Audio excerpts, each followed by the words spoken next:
everyone, it's Frankie-Lou. I'm coming to you today from my very messy garden. If it looks a little bit like a hazardous construction site right now, well, that's appropriate because it really is. I'm going through and doing some things that need to be done so that everything's going to be wonderful for my plants when it is time. One of the things I needed to do this year was rebuild this entire row of raised beds. When I first moved out to the homestead here 8 years ago, hard to believe, I thought that bigger was better, and I made these enormous 4x10 raised beds. And I have regretted some of those decisions because in areas where I did 4x4s, those are definitely working out a lot better for me. So what I'm doing is I'm actually rebuilding a lot of these. Some of these ones were rotting. The soil was hard to work because it was it was too hard to get in the middle. And so I've actually rebuilt 1, 2, 3, 4 of these. I'm going to show you what I use in the rows here, because one of the things I did learn with these 4x10 beds is it's hard to keep them weeded. So I've got a system where I use cut up feed bags with wood chips, and it's been doing great in the areas that have had those in place for a couple of years now. So let me get into it. I'm going to show you the whole process here of how I broke down and why I broke down these beds and rebuilt them, and I hope it's helpful, and I'll be back in just a second. So this one's coming down. I'm pulling all the dirt out right now and sifting through it to get any of the dandelion and quackgrass, good old thistle weeds. And I'm going to rebuild it into 2 4x4 spaces. One will be raspberries, one will be some perennial flowers for my bees. But yeah, that's the kind of thing that I'm doing right now. It's a lot of work, but it's also very rewarding to see how great it looks. And I'm also laying down cardboard and then feed bags on top of that and wood chips on top of that to help keep the weeds down in between the beds there. Yep, definitely time for this bed to come down. Looks like I got it just in the nick of time. Okay, so the bed is down, but you can see I still have a heck of a lot of work to do here. I wanted to show you this. Quackgrass, it's like the worst stuff in the world. So what I'm going to do is I'm going to go all along, and my first year out here, I didn't realize how much weed control in between the beds was even more important in some ways than weed control in the beds. So I'm going to go along here, remove any of the crabgrass that I can see.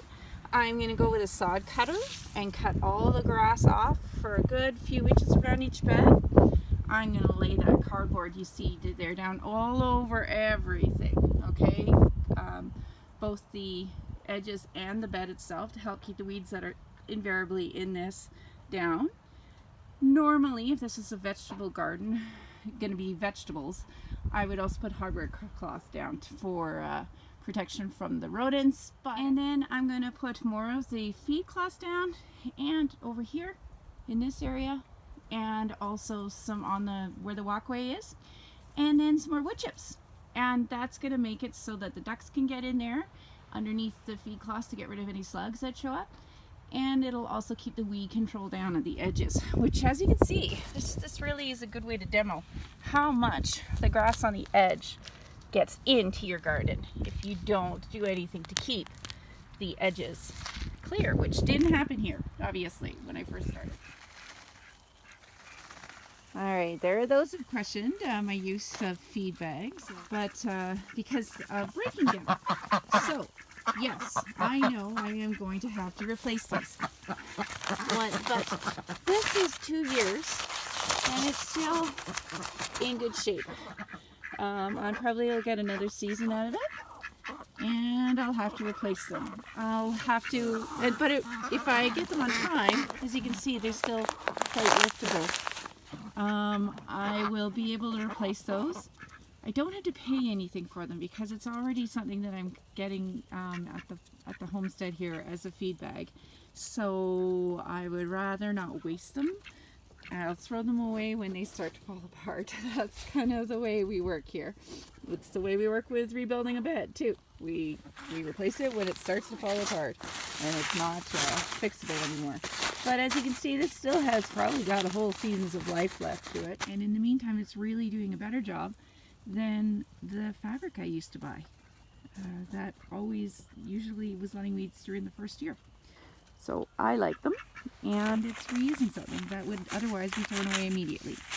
Okay, so I have cleared away the bed, leveled it off, built a new 4x4 bed, put cardboard down, got the feed bags laid out, okay? And I am about to put wood chips down. So I make sure that I always leave 31 inches in between the rows here, because I want to know that I can not only run my wheelbarrow down here if I have to, but I can also tip it, okay, without damaging the beds. And here I want to leave at least 2 feet so that there's good clearance. I don't usually have to bring wheelbarrows down the columns, but it's good to have room for moving around and if I had to put up trellises and stuff. Okay, so there's lots of moistened cardboard here. I'm going to put the dirt on top of that, and I am going to put wood chips on top of these feed bags. Alright, so I have rebuilt that bed, which is my strawberry and rhubarb bed. You can see more about that in the rhubarb splitting video. This bed has rebuilt, and now this one is officially rebuilt. And as you can see, I'm putting down the wood chips and the feed bags. Alright then, so that might look like a lot of work, and it is. But it's a lot less work, I found, than trying to work the ground here. Got very dense clay soil, and honestly, if I didn't have raised beds, I wouldn't have any produce whatsoever. I'm sure of that, because there are some areas where I attempted to grow in the ground repeatedly. Lots of amendments didn't work. This works fabulously. So if you have any questions about the raised bed gardening, please do shoot them to me. There's going to be several videos coming up in the next couple of weeks about preparing beds for planting and putting milk jug seedlings in the ground and all those sorts of things.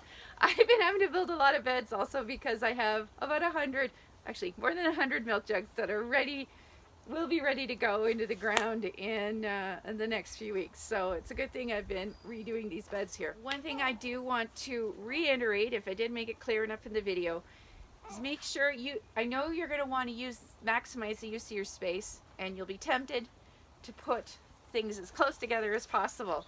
But honestly, it's way better to be able to move that wheelbarrow around, okay? And also to be able to maneuver around a bed that's got something really bushy and crazy going over it. If you've got trellises up and your beds are too close together, you're not going to enjoy working your garden. So that's part of the reason we do this, right? It's not, we want to enjoy being out here. So make sure that you create a space that you can work in comfortably, all right? I didn't do that at the start, and that's one of the reasons why these are all coming down now. So hope that's helpful. Please ask me questions. I love it when you ask questions. And let me know if there's a video in particular you'd like to see. And as always, I hope you take this chance to grow together today. Have a good one.